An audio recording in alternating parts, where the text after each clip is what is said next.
আমি কনচেটা। আমি ইতালি থেকে এসেছি এবং আমি এখানে ইন্দোনেশিয়ায় ছোট বাচ্চাদের ইংরেজি শেখাতে এসেছি।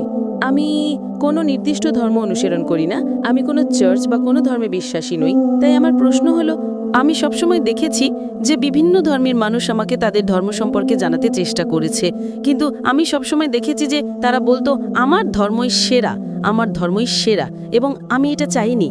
তাই আমি কোনো ধর্ম অনুসরণ না করার সিদ্ধান্ত নিয়েছি, কারণ আমি বিশ্বাস করি যে ধর্ম ছাড়াও আমি একজন ভালো মানুষ হতে পারি।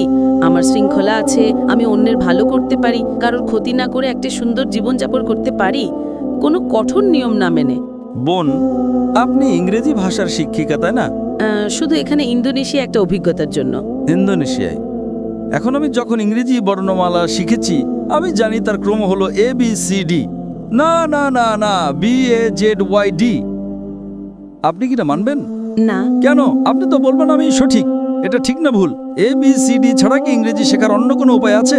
কারণ আপনি জানেন এর একটাই উপায়, শুধু একটাই। আপনি বলতে পারেন না ZADPL? আপনি কি বলতে পারেন? যদি 10 জন লোক এসে আপনাকে বলে চলুন ইংরেজিতে বর্ণমালা শিখি, ZYAL, আপনি কি রাজি হবেন? আপনি কি বলবেন আমি সঠিক কি না?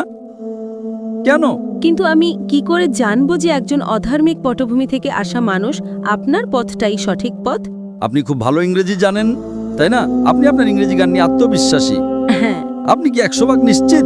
আমি ইংরেজিতে পারদর্শী, কিন্তু আমার মাতৃভাষা ইতালিয়ান। কিন্তু আপনি জানেন যে ইংরেজি মানে ABCD, অন্য কোনো পথ নেই, তাই না? 100% নিশ্চিত, কারণ আপনি ইংরেজি জানেন। আপনি ইংরেজিতে একজন বিশেষজ্ঞ।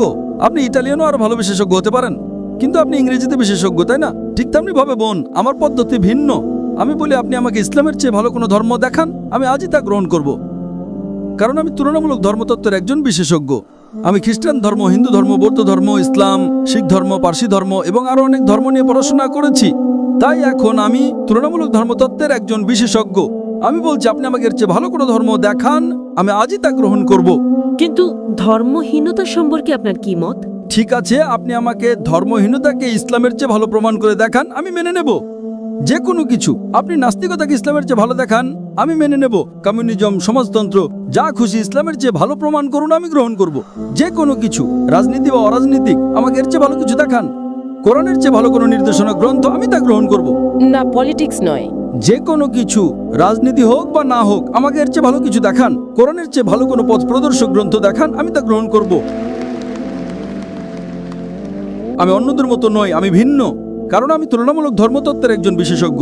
আপনি কি আমার কথা বুঝতে পারছেন বোন? আপনি শুধু ইংরেজি এবং ইটালিয়ান ভাষায় বিশেষজ্ঞ, আর আমি তুলনামূলক ধর্মতত্ত্বে বিশেষজ্ঞ। এটা আমার বিশেষজ্ঞত্ব। তাহলে আমার কি এটা বলার অধিকার আছে কি না? কিন্তু ধর্ম ছাড়া একটা জীবন সম্পর্কে আপনার কি মত? হ্যাঁ, আমি জানি এটা একটা বিতর্কিত প্রশ্ন, কিন্তু আমি জানতে চাই, আমি আমার জীবনকে এইভাবেই দেখি। ধর্ম ছাড়া জীবন হলো রাডার ছাড়া সমুদ্রে পাড়ি দেওয়া। আপনি জানেন, আপনি রাডার ছাড়া সমুদ্রে নৌকা চালাচ্ছেন, কোনো জিপিএস নেই, স্যাটেলাইট নেই, আর আপনি নৌকা নিয়ে বসে চলেছেন যে কোনো দিকে। আপনি কি উত্তরটা পেয়েছেন? আমি বুঝতে পারছি। হ্যাঁ, আপনি বুঝতে পারছেন। তাই এখন আপনাকে আপনার রাডার বেছে নিতে হবে। আমাকে একটা ধর্ম বেছে নিতে হবে? আপনাকে বেস্ট পথ প্রদর্শক বেছে নিতে হবে। ধরেন আপনি অসুস্থ, আপনাকে ডাক্তারের কাছে যেতে হবে, তাই না?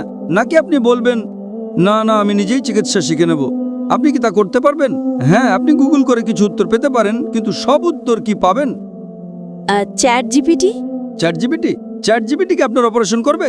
যদি আপনি চ্যাট জিপিটিকে জিজ্ঞেস করেন আপনার হার্টের সমস্যা হয়, না না না না, সে উত্তর দেবে একজন ডক্টরের কাছে যান।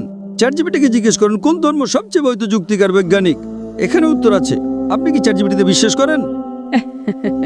আপনি আটকে গেছেন বোন। তাই আমি বলছি এটা আমার এক্সপার্টিজ এরিয়া। আপনার মতো মানুষের সাথে কথা বলে আমার বিশেষজ্ঞত্ব। এটা আমার বিশেষজ্ঞত্ব। আপনি অসুস্থ হলে ডক্টরের কাছে যান, তাই তো? আমি তো নিজেকে অসুস্থ মনে করি না। আমি বলছি না যে আপনি অসুস্থ। না, মানে আমি মনে করি না যে আমি রাডার হারিয়ে ফেলেছি। আমি মনে করি না যে এখন আমার কোনো রাডারের প্রয়োজন আছে। তাই আপনি অসুস্থ হলে ডাক্তারের কাছে যান না, তাই তো? অবশ্যই যাই। ও, তার মানে অসুস্থ হলে আপনার রাডার দরকার না, কিন্তু ধর্মীয়ভাবে বলতে গেলে আমি নিজেকে পথভ্রষ্ট মনে করি না। কারণ আপনি জানেনই না যে আপনি কি হারাচ্ছেন। আপনি তখনই বুঝবেন যে কিছু হারিয়েছেন যখন জানবেন যে আপনার কি হারানোর ছিল। যদি আপনি না জানেন যে কি হারাচ্ছেন, তাহলে কিভাবে বুঝবেন, তাই না? দেখেন যে ব্যক্তি অজ্ঞ, সে খুব সুখী কিনা। সে ইংরেজি জানে না, কিছুই জানে না, সে খুব সুখী, ঠিক না ভুল? আপনি জানেন না যে আপনি কি হারাচ্ছেন। আমি যে আনন্দ পেয়েছি আমি নিশ্চিত যে আপনি তা পাননি, হ্যাঁ, আমাকে শিখতে হবে। কারণ আপনি জানেন না। যে ইংরেজি জানে না সে বোঝে না ইংরেজি কি। আপনি ফলের স্বাদ চাখাননি, তাই না? এজন্যই আপনার জন্য আমার দুঃখ হচ্ছে বোন, আপনার জন্য আমার দুঃখ হচ্ছে বোন। না, তবে আমি বৌদ্ধ ধর্মের চিন্তাভাবনার প্রতি বেশি বিশ্বাসী। যেমন আপনার শরীর একটি মন্দির, যেমন ঈশ্বরী আপনি, যেমন আপনাকে। ও, বৌদ্ধ ধর্ম। আচ্ছা, বুদ্ধের শিক্ষা কি? আমি জানি না, আমি তো পড়িনি, দয়া করে বলুন। তাহলে এখন বৌদ্ধ ধর্ম সম্পর্কে কথা বলছেন আর আপনি জানেন না বৌদ্ধ ধর্ম কি? আমি বিশেষজ্ঞ নই, কিন্তু আমি কিছু বই পড়েছি এবং সেখানে বলা হয়েছে যে বুদ্ধই আসলে আপনার মধ্যে আছেন। মানে আপনি নিজের উপর কাজ করে একটা ভালো জীবন পেতে পারেন এবং অন্যের সাথে ভালো ব্যবহার করতে পারেন, আর সেটাই যথেষ্ট। তাই নিজের উপর কাজ করাই আসল। একথা কে বলেছে? এটা তো বৌদ্ধ ধর্মের শিক্ষা নয়। হয়তো এটা তার একটা অংশ, কিন্তু মূল শিক্ষা নয়। বুদ্ধ চারটা মহান সত্যে বিশ্বাস করতেন। 1 নাম্বার, এই পৃথিবীতে দুঃখ এবং কষ্ট আছে। বুদ্ধের প্রথম মহান সত্য ছিল যে এই পৃথিবীতে দুঃখ এবং কষ্ট আছে। 2 নাম্বার, এই দুঃখের কারণ হলো আসক্তি বা আকাঙ্ক্ষা। 3 নাম্বার, দুঃখ দূর করতে হলে আকাঙ্ক্ষা দূর করতে হবে। এবং 4 নাম্বার, আকাঙ্ক্ষা দূর করার জন্য অষ্টাঙ্গিক মার্গ অনুসরণ করতে হবে। এটাই গৌতম বুদ্ধের শিক্ষা। আপনি কি ইসলামের কোনো বই পড়েছেন? না, আপনি কি কোরআন পড়েছেন? আমি পড়ব। আচ্ছা, আপনি কি আমার জন্য একটা কাজ করতে পারেন? আপনি কি কোরআনের ইংরেজি অনুবাদটা পড়ছেন না কেন? দয়া করে একটা খোলা মন নিয়ে কোরআনের ইংরেজি অনুবাদটা পড়ুন। হ্যাঁ, খোলা মন নিয়েই পড়ব। কোনো রাডার ছাড়াই পড়েন, সমস্যা নেই। একটা খোলা মন নিয়ে পড়েন। পারলে ভুল খোঁজার চেষ্টা করেন, কোনো সমস্যা নেই। আপনি যত বেশি ভুল বের করার চেষ্টা করবেন আমি তত খুশি হব। যখন আপনি কোরআন পড়বেন তখন একটা বিশ্লেষণী মন নিয়ে পড়বেন। কোরআনে ভুল খুঁজে বের করার চেষ্টা করেন, কোনো সমস্যা নেই। কোরআন নিজেই চ্যালেঞ্জ করে যে এর মধ্যে কোনো ভুল বের করা সম্ভব নয়। তাই আপনি ভুল খোঁজার চেষ্টা করেন। হয়তো আপনার কিছু ভুল মনে হতে পারে, তখন আপনি আমাকে জিজ্ঞেস করতে পারেন আর আমি আপনাকে বলবো সেটা ভুল কিনা, কারণ এটাই আমার এক্সপার্টিজের জায়গা। তাই আপনি যে ভাষায় বোঝেন সেই ভাষায় কোরআন পড়ুন, ইটালীয় বা ইংরেজি। ইংরেজি ভালো হবে।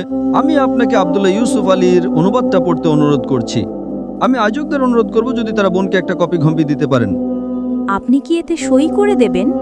ইনশাআল্লাহ আমি সাইন করে দেব। ধন্যবাদ। অনুষ্ঠানের শেষে আমি আয়োজকদের অনুরোধ করব যদি আব্দুল্লাহ ইউসুফ আলীর ইংরেজি অনুবাদটা পাওয়া যায়, ইনশাআল্লাহ। যদি না পাওয়া যায় আপনি আপনার ঠিকানা ভলেন্টিয়ারদের কাছে দিয়ে যেতে পারেন, আমরা পাঠিয়ে দেব। যদি এখন পাওয়া যায় আমরা এখনই আপনাকে দেবো, ইনশাআল্লাহ। ঠিক আছে বোন, আপনি এটা পড়ুন এবং আমি আল্লাহর কাছে প্রার্থনা করি যেন তিনি আপনাকে সঠিক পথ দেখান। আপনাকে অনেক ধন্যবাদ। আপনাকেও স্বাগতম বোন।